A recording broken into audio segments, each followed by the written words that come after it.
where we stand going forward. You guys saw the hearing this morning. You heard the comments from Senator Alloway and Fulmer and the rest of them. Very, very encouraging. We definitely are on their radar, and I'm looking forward to getting this thing done in the next session, the 1920 session. If you have anything you need from me before you leave, just look me up or shoot me an email, and we can chat. I want to go ahead and introduce Diana Reimer, who came on board late last year as our new regional director. She's been associated with these kinds of efforts and Tea Party Patriots for 10 years, basically, has known Mark all that time. So she'd like to say hello to everybody. So Diana, come on up.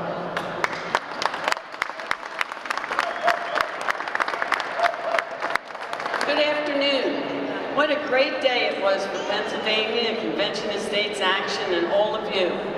And we want to thank every one of you for taking the time out of your busy schedule to spend time with us here in Harrisburg.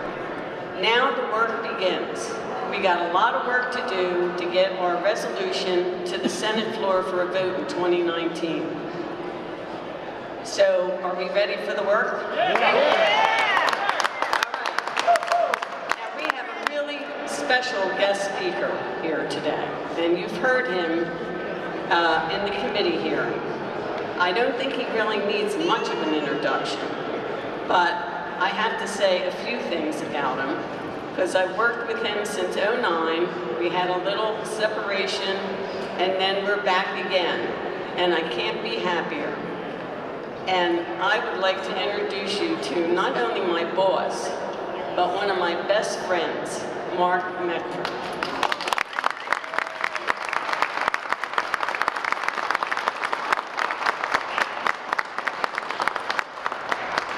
Thanks to Steve Davies, Diana, and Don Reimer, everything you guys are doing here in the state, the whole leadership team.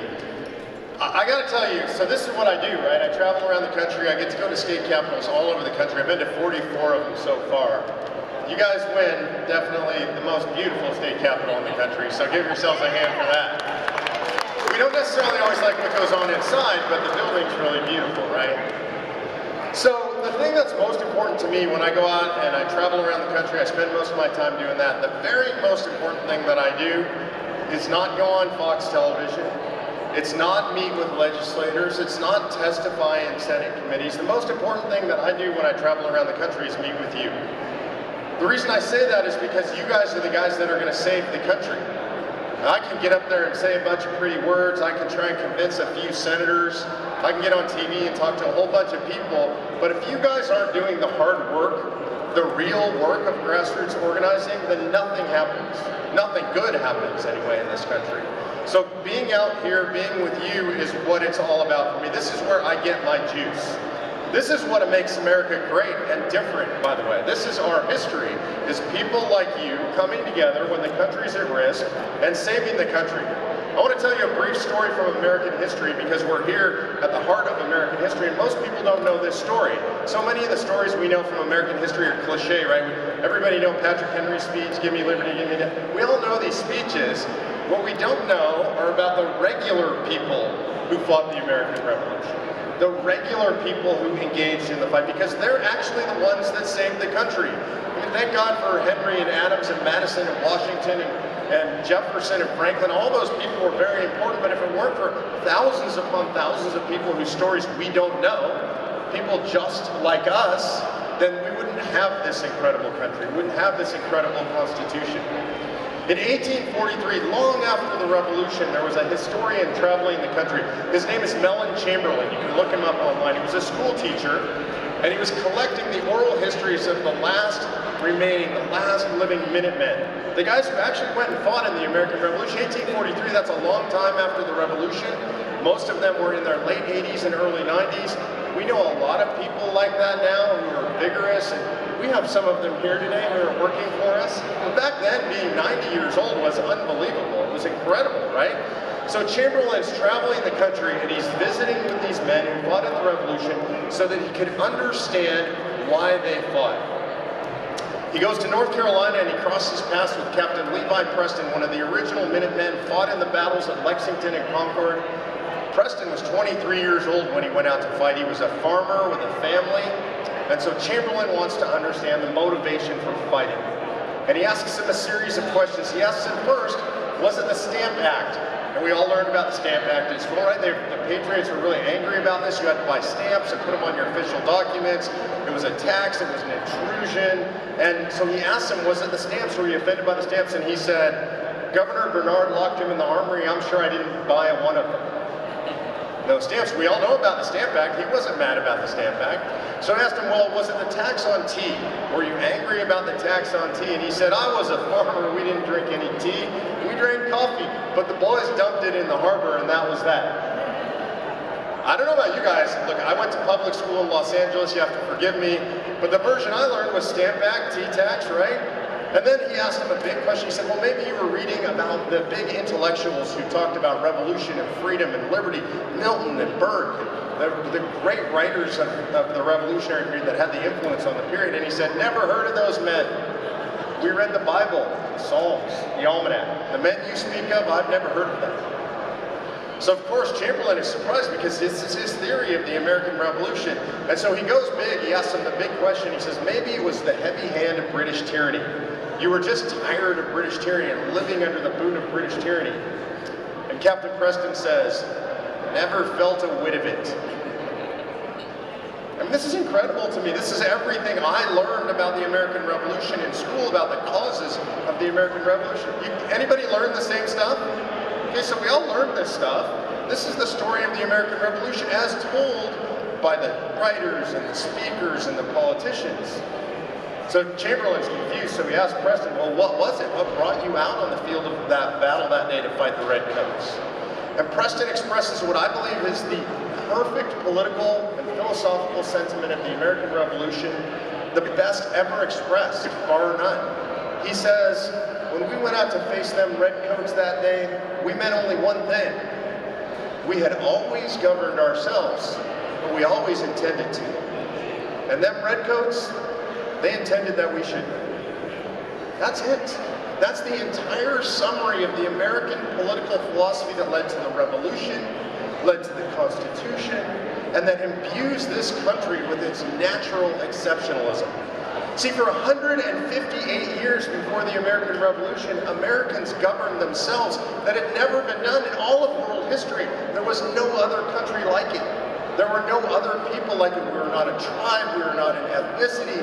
We were brought together by this idea that we could govern ourselves, and we had indeed over 5 generations learned to govern ourselves. So by the time the Redcoats march, by the time Levi Preston and all his colleagues and compatriots, all the merchants and farmers take to the fields of battle, they know one thing: you can't tell me what to do. You from far away where I have no representation, you cannot tell me what to do.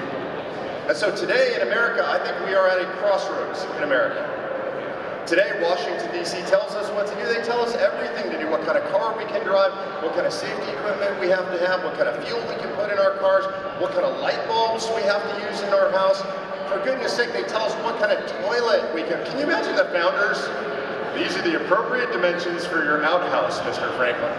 It's crazy. By the way, I just want to tell you, I know a lot of you guys have seen me on TV and stuff. I am kind of a disruptor, a rebellious kind of guy. And I will admit here openly, even on camera, I've said it on television, I built a new office recently. I installed an illegal toilet. That's a line too far, right?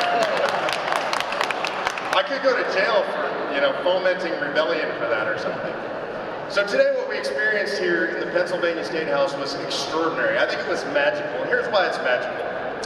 This is the birthplace of liberty.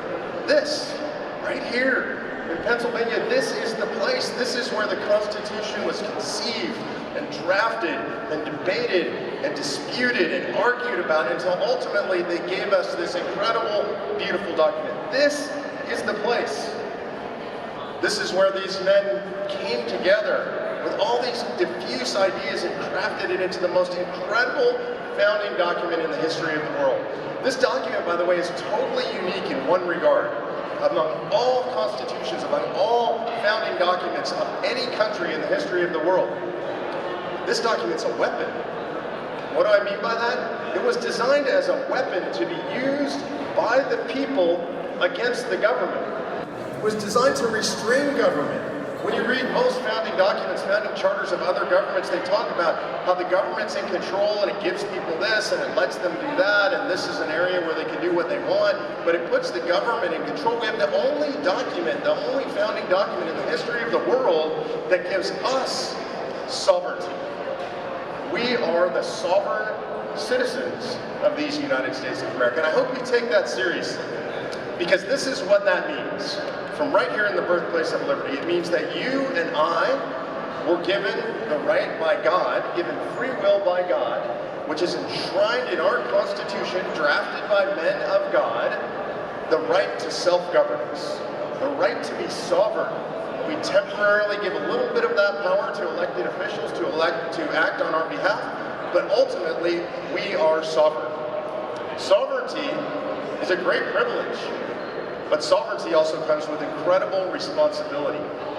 And the founders said that the founding document, the Constitution, was just a parchment barrier. They were not denigrating the Constitution. They were saying that the sovereign citizens are what matter. The paper is only good as the people who back up that piece of paper. And that's why we're engaged in the fight today. You will hear people say that they love the Constitution. They love all of it. They revere it. They believe in it. They're originalists, except Article 5. That's way too scary, and the founders just had no idea what they were doing when they drafted Article 5. But the reality is, that is the core of the Constitution. Anybody here a fan of federalism? Raise your hand if you like federalism, right?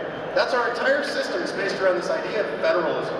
The powers are divided. The states were supposed to have more power than the federal government, but federalism really matters. The ultimate act of federalism under our Constitution is the calling of an Article 5 convention. The most powerful people in the entire system of American governance, in our governmental structure, the #1 power position is the state legislature. I ask state legislators this all the time: what's your position in the federal government? And usually they just stare at me. They think I've spent too much time on Capitol Hill, maybe I think I'm in DC, but they do have a position. And I tell them, you have the most powerful position in the federal government because the Constitution gives you, singularly, the power to call a convention, to propose amendments, and to restructure the entire federal government. The president doesn't have that power. Congress doesn't have that power. The courts weren't given that power, but they seem to have taken that power lately, right? But our state legislators have that power.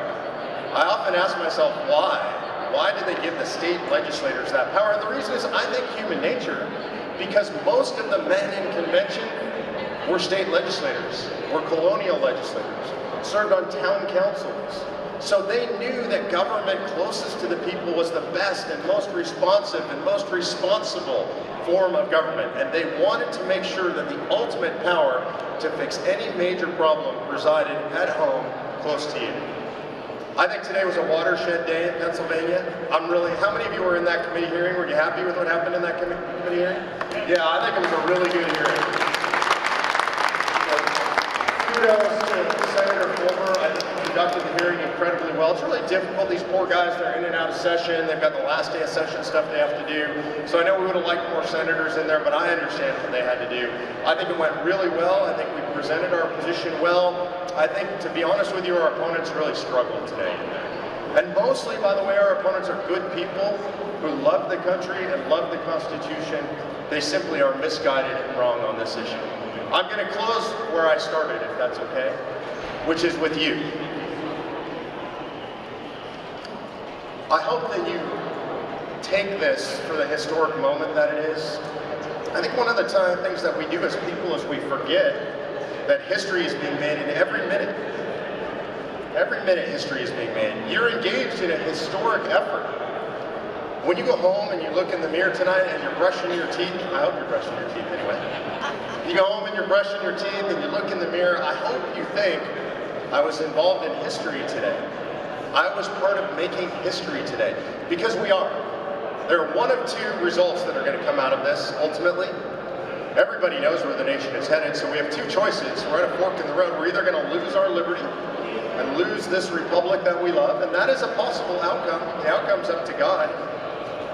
And the other possible outcome is we're going to hold a convention and we're going to restore liberty. So someday, My kids, my son's a young Marine, my daughter's at Hillsdale College, your kids, your grandkids, and our progeny after them are going to look back and they're going to want to know, what did they do? What were people doing when the nation was at stake? When this insanity around these Supreme Court hearings took place, what did Americans do? When the federal government was usurping all these powers, what did you do? What did my ancestors do? And what I hope that you look in the mirror and you say to yourself, I'm doing everything I can do. I'm in the fight. I'm going to work as long as it takes, because I can tell you, if you're willing to look in the mirror and make that commitment to yourself, I'm making that commitment to you. So thank you guys for being here today. God bless you guys. Thanks.